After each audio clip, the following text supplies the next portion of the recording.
முக்கியமான கேள்வி. இந்த பூத் லெவல் ஆபீசர்ஸ் என்னுடைய வீட்டுக்கு ஃபார்ம் எடுத்து வருவாங்க இல்லையா? அப்படி வரும்போது நான் வீட்ல இல்லன்னா என்ன பண்றது? அப்படிங்கிற ஒரு கேள்விதான். பூத் லெவல் ஆபீசர்ஸ் உங்களுக்காகவே 3 முறை உங்களுடைய வீட்டுக்கு வருவாங்க. ஏன் அப்படின்னா உங்களுடைய பேர் விட்டு போயிடக்கூடாது, உங்களை எப்படியாவது ஃபார்மை ஃபில் பண்ண வச்சிடணும் அப்படிங்கிற காரணத்துக்காக தான் தேர்தல் ஆணையம் இந்த ஏற்பாடு பண்ணியிருக்காங்க. பீகார்ல எல்லாம் ஒரு தடவை தான் போனாங்க. இங்க 3 முறை உங்களுடைய வீட்டுக்கு வருவாங்க. அவங்க எந்தெந்த தேதிக்கு வருவாங்க அப்படிங்கிறதையும் அங்க லோக்கல்ல ஆட்டோ மூலமாகவோ இல்ல நோட்டீஸ் மூலமாகவோ விளம்பரப்படுத்துறதாக தேர்தல் ஆணையம் தரப்புல சொல்லியிருக்காங்க. அந்த தேதிகள் என்ன, அவங்க எப்ப வராங்க அப்படிங்கறதை எல்லாம் கேட்டு தெரிஞ்சு வச்சுக்கோங்க.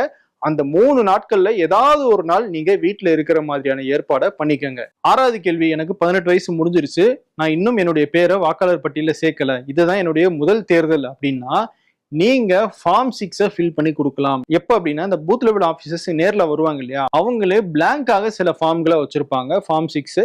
அந்த ஃபார்ம்ஸை வாங்கி நீங்க அப்பவே ஃபில் பண்ணி கொடுத்துடலாம். அப்படி கொடுக்கும்போது